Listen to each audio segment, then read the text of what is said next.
성경은 언약의 책입니다. 언약이라는 것을 한자로 보면은 말씀 원자에 약속 약자, 하나님의 말씀으로 된 약속이라고 볼 수 있죠. 이 언약을 좀 더 구체적으로 정의를 한다면은 하나님께서 믿는 자와 그들의 자녀들에게 복과 사명을 주시기 위해 주권적으로 그리고 은혜로 세우신 연합과 교제의 결합, 이렇게 정의를 내릴 수 있습니다. 이 언약의 정의를 다시 한번 같이 읽어볼까요? 같이 시작. 하나님께서 믿는 자와 그들의 자녀들에게 복과 사명을 주시기 위해 주권적으로 그리고 은혜로 세우신 연합과 교제의 결합. 말이 조금 길고 어렵죠. 그렇지만 여러분들이 이 내용을 하나씩 뜯어보면은 아주 많은 유익이 있을 것입니다. 언약이라는 것은 하나님께서 세우신 것입니다. 누구에게요? 믿는 자와 그들의 자녀들에게 세우는 것입니다. 그래서 우리가 유아 세례를 베푸는 것도 그런 까닭인 것이죠.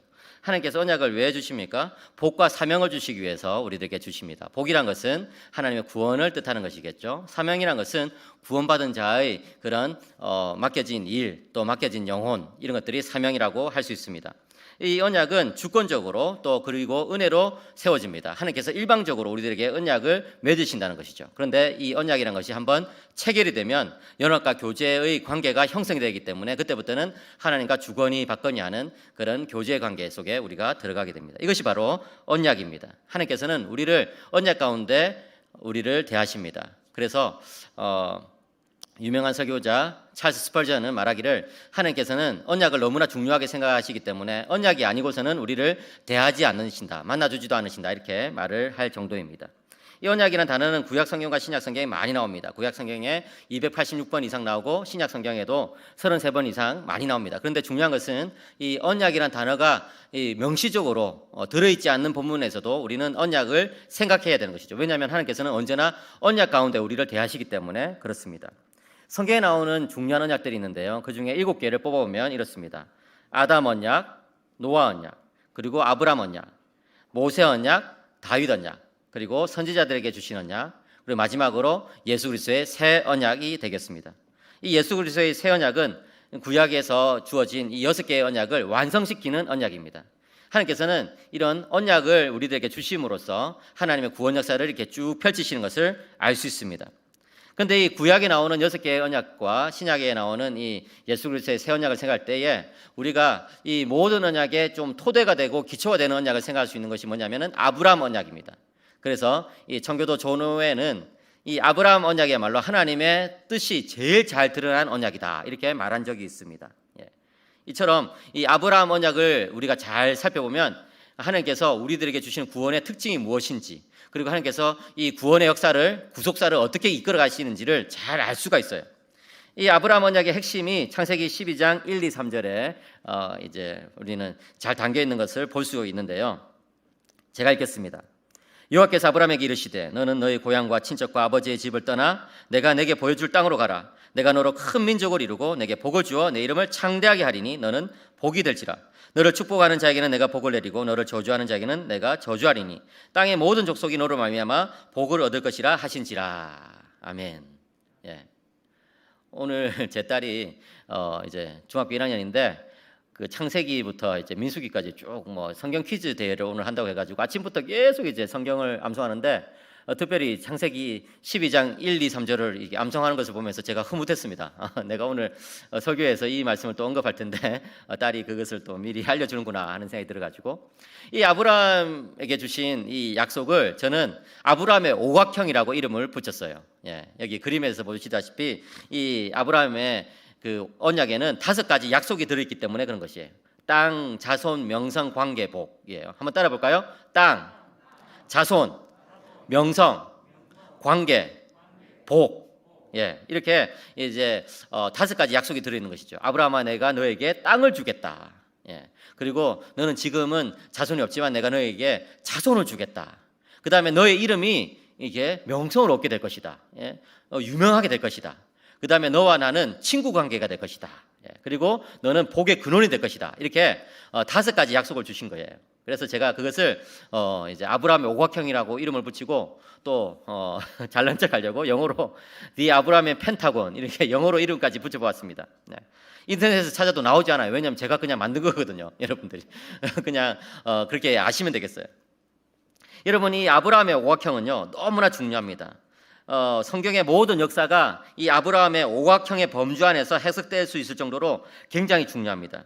그런데 이 룻기 역시 아브라함의 오각형 안에서 해석할 수 있다는 거예요. 그것을 여러분들과 함께 오늘 이 아침에 한번 살펴보겠습니다. 여러분 잘 따라오시기 바랍니다.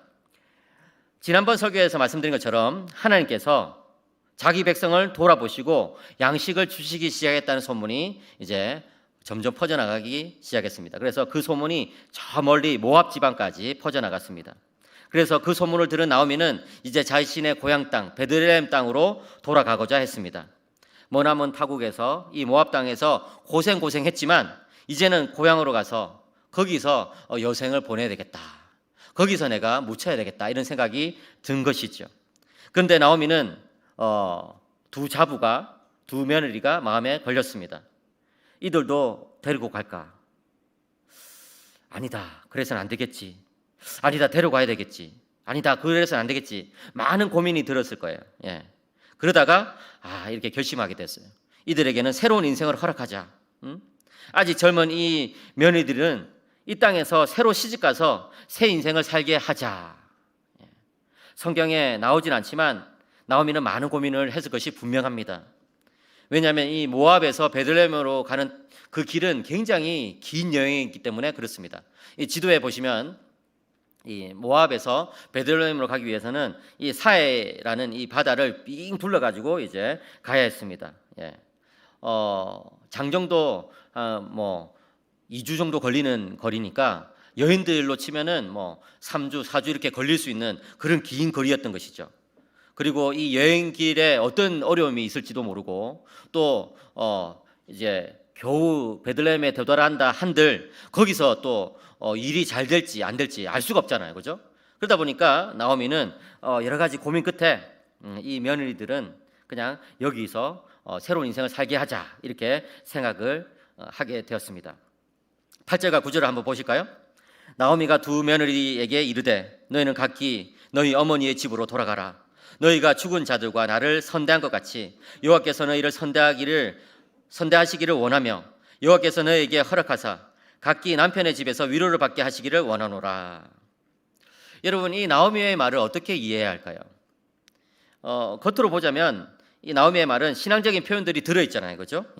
여호와께서 너희를 선대하기 원한다 이런 표현들, 또 여호와께서 너에게 위로를 받게 하시기를 원한다 이런 표현들 보면은 하나님 복을 빌고 있기 때문에 좋은 것처럼 보입니다. 하지만 좀 더 깊이 뜯어보자면 이 나오미의 말 안에는 불신앙이 섞여 있어요. 나오미는 지금 며느리들이 다시 이방 사람에게 시집가서 위로를 얻기를 원한다 이렇게 빌고 있는데, 이 위로라는 히브리어는 메누하라고 하는데 이 성경에서, 구약 성경에서 이 단어는 하나님께서 주시는 평안, 위로 이런 것을 뜻하는 거예요. 사랑하는 성도 여러분, 이 며느리들이 이방 땅에서 이방인과 다시 결혼해가지고 살아간다고 해서 하나님께서 주시는 그런 평안을 누릴 수 있겠습니까? 그렇지 않겠죠, 그죠? 그렇기 때문에 나오미의 이 말은 겉으로 보기에는 신앙의 표현 같아 보이지만 사실은 엄밀하게 보자면, 영적인 관점에서 보자면, 언약적인 관점에서 보자면 불신앙적인 요소가 그렇게 섞여 있는 거예요. 나오미는 불신앙과 신앙 사이에서 갈등하다가 결국은 이 상식적인 수준에서 타협하고 만 것이죠. 이 나오미의 결단은 하나님에 대한 온전한 신앙에서부터 나온 그런 결단이 아니라 그냥 인간적이고 현실적인 타협이에요. 물론 이런 결정의 과정이 얼마나 힘들었을지 우리는 추측해 볼 수 있습니다. 그렇지 않습니까, 여러분? 참 힘들었겠죠, 그죠? 그렇지만 나오미는 신앙을 결국 뒤로하고 말았다는 거예요. 사랑하는 성도 여러분, 성막 가족 여러분, 우리가 신앙생활하면서 조심해야 될 것이 이런 부분이에요. 평탄할 때 신앙생활 하는 거 그렇게 어렵지 않을 거예요. 그런데 문제는 뭐예요? 어려운 순간에, 위기의 순간에 나한테 참 좀 해가 되고 좀 뭔가 좀 득이 안 될 것 같은 그런 순간에 신앙을 꼭 붙잡고 나간다는 것이 쉽지 않잖아요. 그럴 때 많은 성도들이 하나님을 믿기는 믿는데 철저하게 행동하지 못할 때가 많아요. 죄송한 말이지만 루터와 칼빈과 같은 종교학자들은 이것을 우상숭배라고 불렀습니다. 겉으로 보기에는 하나님을 믿는 것처럼 보이지만 사실은 자기 이속에 따라서 판단하고 결정했기 때문에 그런 것이죠. 현실적으로 나오미의 결정을 이해하지 못할 바는 아닙니다. 그렇지만 영혼의 관점에서 보자면 그것은 최선의 판단이 아니에요. 저는 나오미의 이 결정을 보면서 참 누가 나오미를 비난할 수 있겠느냐, 참 마음이 아프다 이런 생각이 들어요. 저도 나오미의 결정을 비난하기보다는 차라리 아파하겠어요. 그렇지만 여러분, 고통이 휘몰아치는 그런 순간에 우리가 처했을 때도 우리가 기억해야 될 것은 참된 신앙이에요. 참된 신앙. 신앙인은 어떤 삶의 모순 속에서도 결코 이 신앙을 놓쳐서는 안 된다는 거예요. 그것을 여러분 꼭 기억하시기 바랍니다. 나오미가 이 며느리들에게 친정으로 돌아가라고 했을 때 그들은 서럽게 통곡합니다. 이 며느리들이 시어머니의 마음을 다 알았던 것 같아요. 여러분 한번 상상해 보십시오. 가난한 집안에 이 과부 3명이 둘러앉아서 서로 부둥켜 안고서 대성통곡하는 이 모습을 여러분 한번 상상해 보십시오. 남편 죽고 가난으로 시달리던 이 여인들, 그동안 억눌려 있던 그런 억한 심정이 한 번에 다 쏟아져 나와가지고 막 눈물로 그냥 뒤범벅이 된 거 아닙니까? 시어머니의 말씀을 듣고 처음에는 룻과 오르바 모두 아닙니다 어머니, 저희들도 어머니와 함께 베들레헴으로 가겠습니다 이렇게 말합니다. 그러나 나오미는 그들이 자신을 따라온다 한들 자손을 이을 가능성이 없다고 말하면서 그들을 다시금 설득해가지고 친정으로 돌아가라고 그렇게 설득합니다. 그러자 이 작은 며느리 오르바는 친정으로 돌아갔습니다. 그때 이 나오미의 마음이 얼마나 또 한번 무너져 내렸을까요? 그죠? 여러분 시어머니들이 이렇게 돌아가라 이렇게 한다고 해가지고 그게 아니거든요, 사실은. 시어머니들이 이번 설에는 오지 마 뭐 이렇게 한다고 해서 그게 또 아니거든요. 근데 이 작은 며느리 오르바도 고민을 많이 했겠죠. 아마도 고민을 많이 했겠지만 어쨌든 친정으로 돌아가고 말았어요. 근데 이 큰 며느리 룻은 동서는 돌아가는 그 모습을 보면서도 단호한 결심을 보이면서 시어머니를 떠나지 않았어요. 여러분 여기서 오르바와 룻의 이 영원한 그런 인생의 길이 갈리게 되는 거예요. 여러분 왜 오르바는 나오미를 떠났는데 룻은 그러지 않았을까요? 이 며느리로서의 책임감 때문에 그런 것일까요? 물론 그런 것일 수도 있습니다. 하지만 룻이 시어머니를 떠나지 않은 것은 그런 인간적인 책임감 때문만은 아니에요. 계속 한번 볼까요? 15절에서 나오미는 또다시 룻에게 말합니다. 내 동서는 그의 백성과 그의 신들에게로 돌아가나니 너도 너의 동서를 따라 돌아가라. 여러분 이 말도 역시 지극히 인간적이고 상식적인 말 아닙니까? 너도 그냥 돌아가라. 여기가 너의 고향이잖아. 돌아가라. 근데 엄격하게 보자면 굉장히 불신앙적인 말이잖아요. 이방 땅에서 다시 이방인과 결혼하고 그들의 신들에게로 돌아가라. 너는 더 이상 여호와 신앙을 붙잡지 마라 이렇게 말하고 있는 것이잖아요. 여러분 하나님은요 지금 룻을 테스트하고 계시는 거예요. 어떻게? 나오미의 인간적이고 상식적인 이런 말을 가지고 룻을 테스트하는 거예요. 여러분 하나님은요 우리 삶 속에서 이렇게 테스트를 하실 때가 있습니다. 하나님은 우리를 유혹하거나 시험에 빠뜨리지는 않지만 우리의 신앙을 한 단계 더 이게 성장시키기 위해서 우리를 테스트하실 때가 있어요. 하나님의 이 테스트 앞에서 룻은 상식이나 불신앙에 따라서 판단하지 않냐고 믿음에 따라 판단했습니다. 여러분 사도 바울은요 로마서 4장이나 갈라디아서 3장 이런 곳에서 아브라함의 자손이 되는 일은 혈통이나 율법의 행위로 되는 일이 아니라 믿음으로 되는 일이다 이렇게 말했습니다. 사랑하는 성박 가족 여러분, 우리는요 다 아브라함의 자손이 되어야 돼요. 믿으십니까? 왜요? 아브라함의 자손이 되어야지만 구원을 받을 수 있기 때문에 그런 거예요. 근데 여러분 그 아브라함의 자손이 되는 일이 어떻게 되는 일이라 했을 때 혈통으로 되는 일이 아니라는 거예요. 우리가 뭐 유대인이 되어야지 아브라함의 자손이 되는 게 아니라는 거예요. 어떤 율법의 행위로 선행으로 되는 게 아니라는 거예요. 우리가 뭐 착하게 산다고 해가지고 아브라함의 자손이 되는 게 아니라는 거예요. 어떻게 해요? 아브라함의 자손은요 믿음으로 됩니다. 믿음으로. 룻이 그 원리를 보여주는 거예요. 룻이 모함 여인이잖아요. 혈통으로 봤을 때 무슨 뭐 아브라함과 관련이 있습니까? 없어요.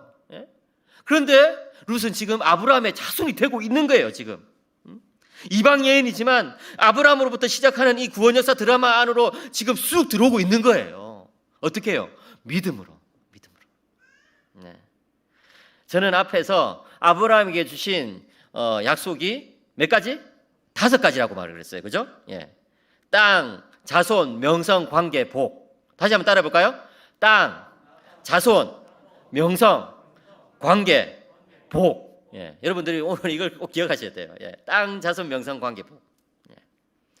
룻기 1장 16절 17절과요. 또 룻기 이 후반에 나오는 4장 14절 이런 데 보면 이 아브라함의 5가지 약속이 룻의 생애에 이루어지는 것을 우리가 볼 수 있어요. 굉장히 놀라운 거예요. 룻기 1장 16절 17절 한번 다시 읽어볼까요? 다시 제가 읽겠습니다. 룻이 이르되 내게 어머니를 떠나며 어머니를 따르지 말고 돌아가라. 강건하지 마옵소서. 어머니께서 가시는 곳에 나도 가고 어머니께서 머무시는 곳에서 나도 머물겠나이다. 어머니의 백성이 나의 백성이 되고 어머니의 하나님이 나의 하나님이 되시리니 어머니께서 죽으시는 곳에서 나도 죽어 거기 묻힐 것이라. 만일 내가 죽는 일 외에 어머니를 떠나면 여호와께서 내게 벌을 내리시고 더 내리시기를 원하나이다 하는지라. 이 16절 전반부에 어머니께서 가시는 곳에 나도 가고 어머니께서 머무시는 곳에서 나도 머물겠나이다. 뭡니까? 땅에 대한 믿음의 표현이에요. 땅에 대한. 어머니의 땅이 내 땅이 될 거라는 거예요. 16절 중반부에서 어머니의 백성이 나의 백성이 되고 뭐예요? 자손에 대한 믿음의 표현이에요. 어머니의 자손이 나의 자손이 될 거라는 거예요. 16절 후반부에 어머니의 하나님이 나의 하나님이 되시리니 뭐예요? 하나님의 관계, 하나님과의 관계가 나도 이제 돈독해질 것이라는 거예요. 예.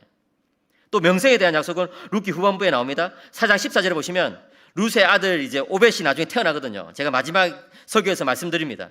그때 이제 그것을 축구하면서 여인들이 나오미에게 이렇게 이야기합니다. 찬송할지로다 여호와께서 오늘 내게 기업 물을 자가 얻게 하지 아니하셨도다. 이 아이의 이름이 이스라엘 중에 유명하게 되기를 원하노라. 오벳의 이름이 유명하게 될 것이다. 나오미의 이름이 유명하게 될 것이고 룻의 이름이 유명하게 될 것이다. 뭐예요? 명성에 대한 약속인 것이죠. 하나님의 언약의 길을 가니까 그 언약의 길을 간 그 룻의 이름이 지금까지도 우리들에게 알려지고 있지 않습니까, 여러분? 네? 열방을 위한 복의 근원이 되는 이 마지막 약속은 룻 자신에게서 성취됩니다. 이방 여인에 불과했던 룻이 아브라함 언약에 접붙임됨으로써 과연 아브라함을 말미암은 그 약속이 열방까지 펼쳐나간다는 것을 룻 자신의 인생에서 증명하고 있잖아요, 여러분. 룻은 남편이 죽은 가운데서 더 이상 인생에 소망이 보이지 않는 중에서도 피도 살도 섞이지 않은 이 시어머니를 꼭 붙들기를 원했습니다. 왜요? 시어머니에 대한 어떤 정 이런 것도 있었겠죠, 물론. 그죠? 그렇지만 그보다 더 중요한 게 있는 거예요. 뭐예요? 나는 아브라함의 자손이 되고 싶다. 나도 이 구원 역사 드라마의 한 장면을 장식하고 싶다. 나에게 주어진 이 페이지를 나도 써내려 가고 싶다. 이런 언약 신앙이 있었던 거예요. 사랑하는 성도 여러분, 룻의 고백이 바로 언약 백성이 어떻게 살아가는지를 잘 보여주고 있어요. 룻기는요, 언약이라는 단어가 나오지 않습니다. 그런데 제가 아까 말씀드린 것처럼 언약이라는 단어가 나오지 않는다 하더라도 그 안에 뭐가 있다? 언약 신앙이 있다는 거예요. 언약 신앙이 있다. 룻이 도대체 어떻게 이런 신앙을 갖게 되었을까요? 엘리멜렉부터 들었습니까? 또는 뭐 자기 남편으로부터 그런 신앙을 들었습니까? 아마도 시어머니 나오미로부터 들었겠죠. 그죠? 예, 시어머니 나오미로부터 그냥 드문드문 들었을 것입니다. 예, 나오미가 그냥 뭐 하루 일과를 정리하고 얘야, 하나님께서 이 세상을 창조하신 거야. 얘야, 이 며느리들아 잘 들어봐. 하나님께서 아브라함이라는 사람 부르셨어. 그리고 그가 자손이 없었는데 그가 100세 때 하나님께서 이삭이라는 아들을 그에게 주셨어. 이러면서 그냥 이 아브라함의 믿음, 이삭의 믿음 이런 것에 대해서 들려주었겠죠. 그런데 여러분, 문제는 뭡니까? 신앙을 전수해 준 나오미의 신앙은 지금 굉장히 약해졌는데 룻은 시어머니보다 더 믿음이 좋아지고 있다는 거예요. 예? 여러분, 이 신앙의 세계는요 굉장히 비밀스러워요. 굉장히 참 신비스러운 면이 많아요. 신앙은 시어머니가 전수해 줬는데 이 며느리가 더 신앙이 좋아졌어요, 그냥. 예? 예수님은 마태복음 19장 30절에서 뭐라고 말합니까? 나중된 자가 먼저 되고 먼저 된 자가 나중되는 것이 신앙의 세계다. 여러분, 그러니까 여러분, 우리는요 끊임없이 주님을 붙잡아야 되는 거예요.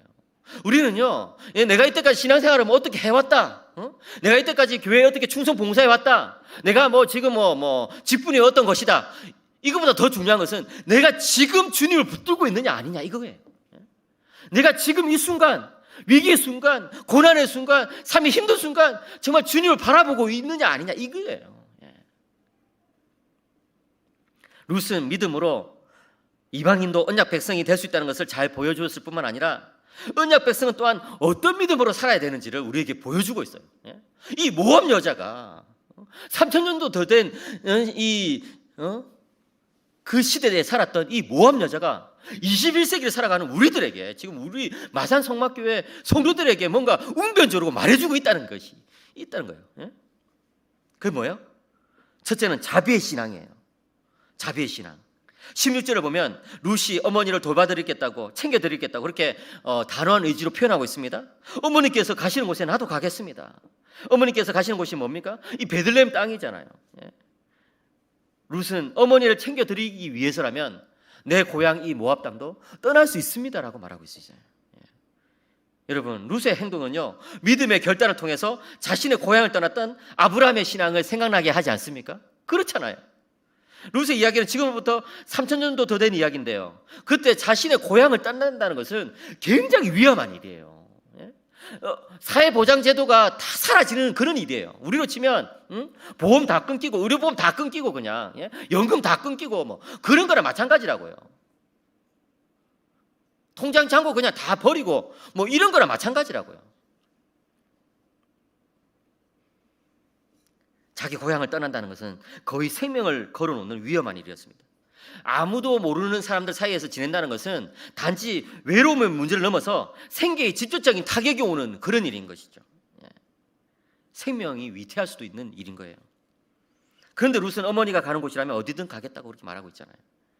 룻은 또 이렇게 말합니다. 어머니께서 머무시는 곳에서 나도 머물겠습니다. 여기 이 머문다는 단어는요 히브리어로 리인이라고 하는데 밤을 지새우는 것, 함께 밤을 지새우는 것을 뜻하는 거예요. 어머니가 주무실 때 저도 옆에 누워서 거기 자겠습니다. 어머니의 잠재를 지켜드리겠습니다. 어머니가 밤에 위험하지 않도록 제가 해드리겠습니다. 어머니가 밤에 춥지 않도록 제가 이불 덮어드리고 옆에서 그렇게 어머니를 지켜드리겠습니다 하는 거예요. 여러분, 룻의 이런 고백에서 배울 수 있는 것이 뭡니까? 자비의 신앙이에요. 사랑의 신앙이에요. 헤세드의 신앙이에요. 헤세드, 자비, 사랑. 인간적으로 말하자면요, 룻은 이제 시어머니와 관계가 다 끝났잖아요.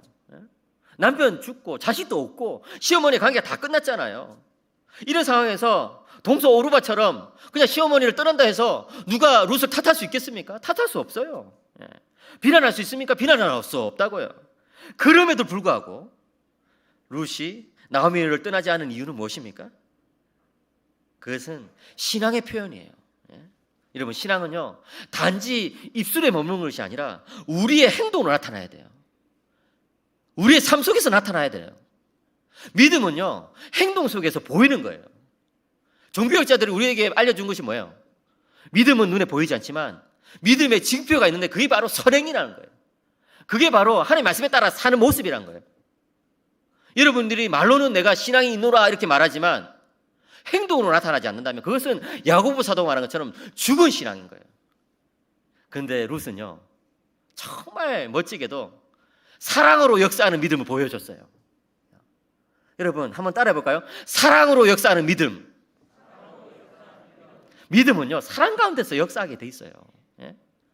하나님은요 우리들에게 야 나한테 사랑을 보여줘봐.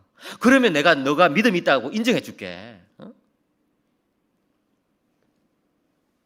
우리가 행위로서 구원을 얻는 것은 아니지만 믿음이 있는 사람은 반드시 행위가 따라오게 돼 있는 거예요.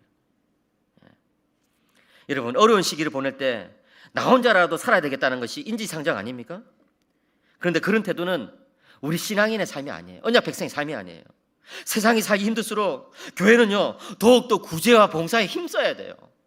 사랑하는 여러분, 오늘날 코로나 때문에 교회의 어떤 그런 뭡니까? 상황이 굉장히 사람들에게 비난을 많이 받고 있잖아요. 그렇죠? 예.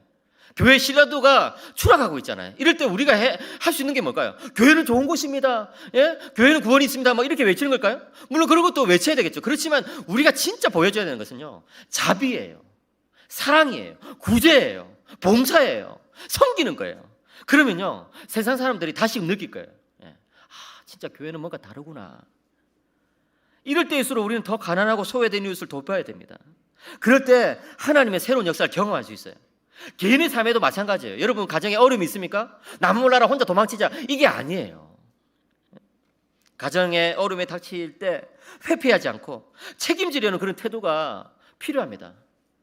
주님 앞에서 기도하면서, 주님 제가 책임지겠습니다, 도와주세요.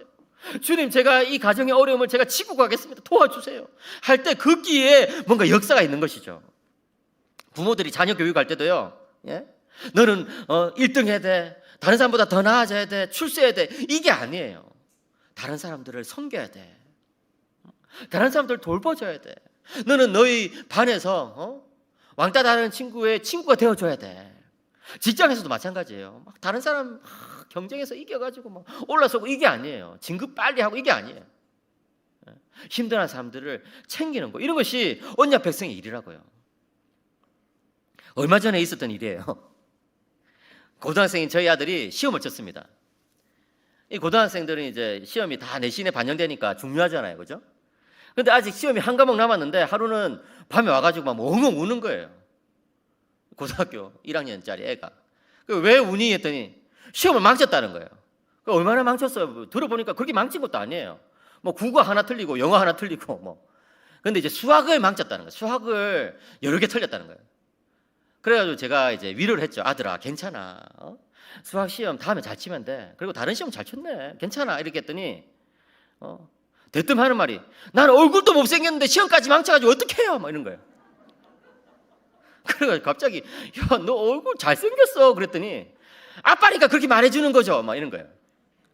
너 얼굴 잘생겼다니까 했더니, 아니 그게 아니라니까요. 지난주에 나보다 더 못생겼다고 생각되는 애하고 나하고 앞에 나가지고 투표를 했는데 반 아이들이 만장일치로 내가 더 못생겼대요. 그래서 제가 얼굴 못생긴 건 일단 아빠 탓은 아닌 것 같으니까 나중에 엄마하고 이야기하고 예, 마산여고 나온 제 아내 엄마하고 이야기하고 이 공부 못하는 거 그것 좀 이야기해보자. 야, 너 시험 망쳤다고 하는데 너 왜 공부 잘하고 싶어? 아니 공부 잘해야지 아이들한테 인정받잖아요. 공부 잘해야지 아이들이 놀리지 않잖아요. 공부 잘해야지 내가 반 아이들한테 인기가 좋잖아요. 그런 거예요. 그래서 제가 좀 정색하라고 말했어요. 아들아, 아빠가 네 이야기를 듣고 보니까 네가 시험 몇 개 좀 틀린 게 차라리 잘 된 것 같아. 네가 국어도 만점, 영어도 만점, 수학도 만점 다 만점 받았으면 너는 얼마나 교만해졌겠냐. 교만해져가지고 그냥 뭐 고개를 빳빳하게 들고 다니면서 지가 세상에서 제일 잘난 줄 알고 그냥 넌 괴물처럼 됐을 거야, 막 이런 이야기를 하니까 이제 애가 정신 다시 돌아왔어요. 막 괴물 막 이렇게 하고 하니까. 그래서 제가 이제 다시 좀 진지하게 이야기했습니다. 아들아, 우리가 공부를 하는 목적은 다른 사람들에게 잘나 보이려고 하는 게 아니야. 우리가 공부를 하는 목적은 자랑하려고 그렇게 하는 게 아니야. 우리가 공부를 하는 목적은 다른 사람들을 섬기기 위해서 하는 거야. 공부를 해가지고 뭔가 가졌으면 나눠주기 위해서 그렇게 하는 거야. 하나님께 영광 돌리기 위해서 하는 거야.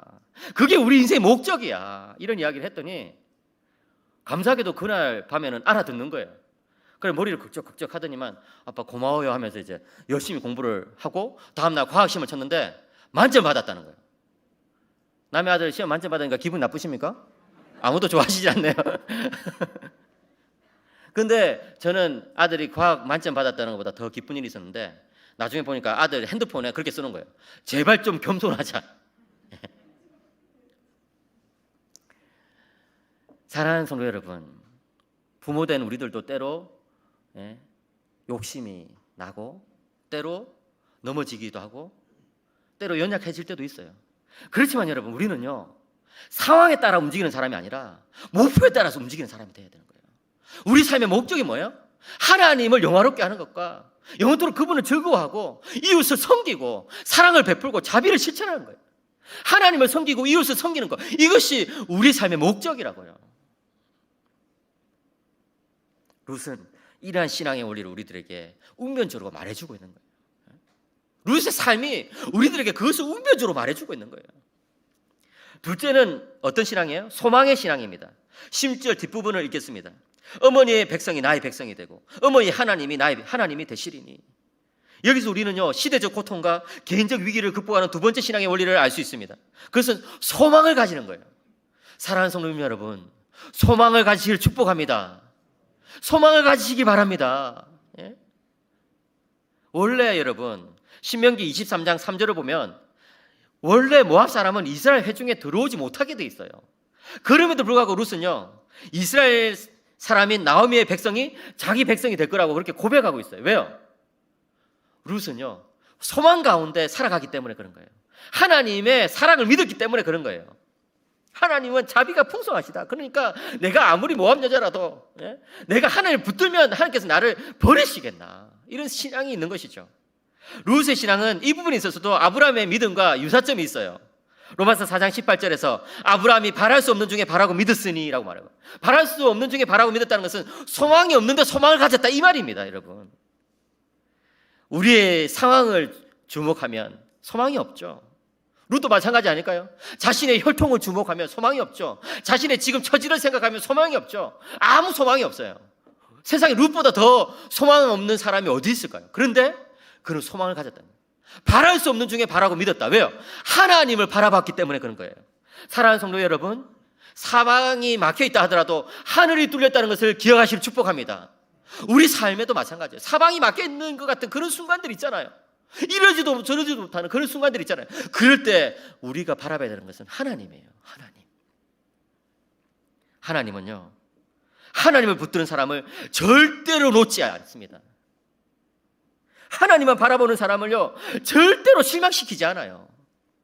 시대적 위기 속에서 우리 교회가 회복해야 될 것이 뭡니까? 소망이에요, 여러분.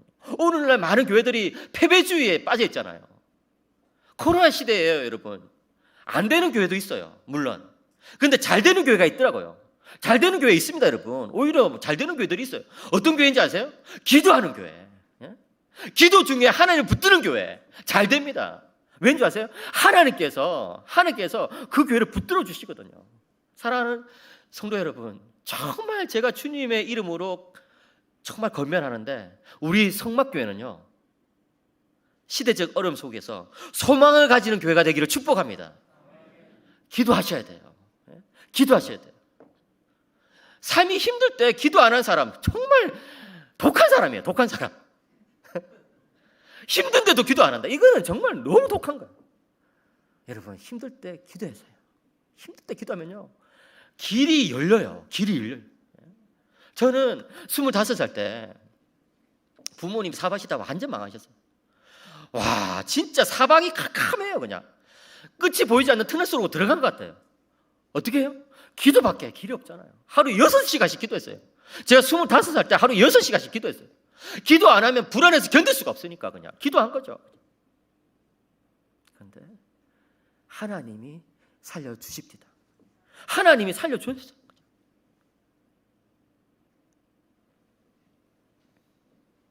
교회가 가진 자원이 바로 그거예요. 교회가 가진 자원은요, 뭐 어떤 건물 또는 뭐 엘리트 신자들, 무슨 어떤 재력 이런 게 아니고, 교회가 가진 자원은요, 소망이에요. 소망. 힘든 상황 가운데서도 기도로 엎드리고 소망을 붙들고 하는 게, 그게 교회의 진짜 자원이에요. 그런 교회가 되시길 축복합니다. 이제 셋째로요, 사생결단의 신앙 17절을 보겠습니다. 17절 같이 한번 읽어볼까요? 어머니께서, 시작. 어머니께서 죽으시는 곳에서 나도 죽어 거기 장사될 것이라. 만일 내가 죽는 일 외에 어머니와 떠나면 여호와께서 내게 벌을 내리시고 더 내리시기를 원하나이다. 여기서 룻은요, 사생결단을 하고 있어요. 어떤 주석가들은 이거 너무 표현이 지나친 거 아니냐, 어떻게 며느리가 시어머니한테 어머니가 죽는 것이 나도 죽고 장사될 것이고, 뭐 어머니를 떠나면 내가 벌을 받을 거다, 뭐 이런 센 표현들을 쓰냐. 인간적인 관계 속에서, 며느리와 시어머니 관계 속에서 이런 표현 잘 안 나오죠. 잘 안 나와요. 그렇지만 룻은 지금 믿음의 고백을 하고 있는 거예요. 언약 관계 속에서 믿음의 고백을 하는 거예요. 특별히 저는 지난주에 말씀 묵상하다가 또 새로운 걸 하나 깨달았는데, 룻이 왜 이렇게 강한 표현을 쓰냐 했을 때, 나오미가 지금 정신적으로 공황 상태에 있는 거예요. 그렇지 않습니까, 여러분? 그렇게 오랫동안 살았던 며느리가, 오르바가 떠나버렸어. 진짜 며느리가 떠났구나. 이제 룻도 떠나면 나는 혼자 이 몇 주를 여행해야 되고 혼자 베들레헴으로 가야 되네. 얼마나 이 정신적으로 힘들었겠어요. 그러니까 룻이 더 강하게 어머니를 붙들어 주는 거죠. 그런 거예요. 여러분, 성경 전체에서 여자 이름으로 된 책이 2권이 있잖아요. 여자 이름으로 된 성경책 뭐예요? 하나는 룻기, 지금 우리가 보는 거. 다른 하나는 뭐예요? 에스더죠. 제가 어떤 교회 가서 물었더니 민수기 이러더라고. 민수가 그건 한글 이름이죠, 여러분. 에스더, 맞아, 에스더. 룻과 에스더. 근데 이 두 여인은 사실 전혀 다른 사람이에요. 룻은 유대인과 결혼한 이방 여인이었다면 에스더는 이방인과 결혼한 유대 여인이기 때문에 그래요. 전혀 달라요. 그런데 이 두 여인의 공통점이 있죠. 뭐냐면은 사생결단의 신앙을 가졌다는 거예요. 죽으면 죽겠다. 여러분, 하나님의 언약을 믿는 사람은요, 자신의 어떤 상황을 뛰어넘는 믿음을 가집니다. 로마서 4장에서 사도 바울은요, 그것을 부활신앙이라 불러요. 부활신앙. 아브라함이 가졌던 믿음 중에 제일 핵심적인 믿음이 뭐냐면 부활신앙이에요. 부활신앙. 자기 몸의 죽음 같은가, 사라의 죽음 같음, 이것을 연연해하지 않고 그냥 죽은 자를 살리시는 하나님을 믿어버리지 않아요. 사랑하는 성도 여러분, 여러분들은 이 세상을 떠날 때에, 이 세상을 떠날 때, 죽을 때에 부활할 것을 믿으십니까? 믿으시죠? 그런데 그걸 어떻게 확신할까요? 그걸 어떻게 하시나요? 제가 로마서 4장을 묵상하다가 깨달았어요. 이 땅을 살아가면서 부활신앙을 경험한 사람이 나중에 죽을 때도 부활신앙을 가지고 죽을 수 있다는 거예요. 무슨 말입니까? 이 땅을 살아가면서 내 힘으로는 죽을 것 같은데, 내 힘으로는 아무것도 안 될 것 같은데 하나님을 꼭 붙잡아가지고 이겨낸 경험이 있는 사람, 삶의 역경과 고난을 이겨낸 경험이 있는 사람, 그게 뭐예요? 그게 부활의 체험이죠. 나는 그냥 죽었는데, 나는 지금 망했는데 하나님이 나를 살려주신다. 이게 부활신앙이거든요. 이런 신앙을 경험한 사람이 나중에 인생의 마지막에 마지막 숨을 쉴 때도 그냥 편안하게 세상을 떠날 수 있는 거예요. 왜요? 벌써 살아가면서 부활신앙을 경험했으니까. 그런데 여러분, 죄송하지만 살아가면서 부활신앙을 한 번도 경험하지 못한 사람이 나중에 죽는 때 부활신앙을 갑자기 가지게 됩니까? 그거 아니에요. 성도 여러분, 우리는 부활신앙 가져야 돼요. 부활신앙. 나는 정말 아무것도 아니고, 나는 죽은 것과 마찬가지고, 나는 희망이 없지만 정말 사생결단하고 나갔더니 하나님께서 살려주시더라. 이런 경험을요, 우리가 이 땅에 살면서 해야 된다니까요. 해야 돼. 마가복음 8장 35절에 주님 이렇게 말씀하십니다. 누구든지 제 목숨을 구원코자 하면 잃을 것이요, 누구든지 나와 복음을 위하여 제 목숨을 잃으면 구원하리라. 개인적인 위기와 시대적인 위기 앞에서 우리가 가져야 할 것이 바로 이런 사생결단의 신앙, 부활신앙이에요. 하나님의 말씀대로 살면 죽을 것 같고, 뒤지는 것 같고, 도태될 것 같고, 망할 것 같지만 오히려 살아난다, 승리한다. 이게 진짜 부활신앙이에요, 여러분. 부활신앙 가시기를 축복합니다. 룻은 극한 어려움 속에서도 신앙을 포기하지 않았어요. 오히려 자비의 신앙, 소망의 신앙, 사생결단의 신앙으로 나갔습니다. 그래야 해서 룻은 새로운 인생을 살게 되었습니다. 여러분, 믿음의 힘이란 것이 이토록 놀라운 거예요. 그렇지만 우리는 설교를 마무리하는 이 시점에서 룻의 신앙을 생각하기에 앞서서 하나님을 묵상하고 마쳤으면 좋겠어요. 룻의 신앙이 가능하도록 이끌어주신 하나님을 바라보자는 거예요. 왜냐? 룻기는 85절로 된 작은 책이지만 그 중에 23구절이 하나님에 대해서 언급하고 있기 때문입니다. 여러분, 시어머니 나오미와 함께 베들레헴으로 돌아가는 그 몇 주간 동안 룻이 무슨 생각을 했을까요? 한번 상상해 보세요. 내가 어쩌다가 여기까지 오게 됐을까? 어쩌다가 오게 됐어요? 약속의 땅에 기근이 생겼습니다. 엘리멜렉은 모압 땅으로 피신하게 되었습니다. 거기서 엘리멜렉이 죽습니다. 나오미가 키운 말로는 룻에게 이제 결혼을 하게 됐죠. 그렇지만 얼마 지나지 않고 말론과 기론이 죽게 됐죠. 그러자 이제 시어머니와 이제 며느리들만 남았는데 시어머니가 이제 베들레헴으로 가겠다는 거예요. 그렇게 했을 때 이제 동서는 여기 남겠다고 하면서 떠나버렸죠. 그런데 이제 자기가 결단해가지고 가게 된 거예요. 이런 모든 가정들 한번 생각해 보세요.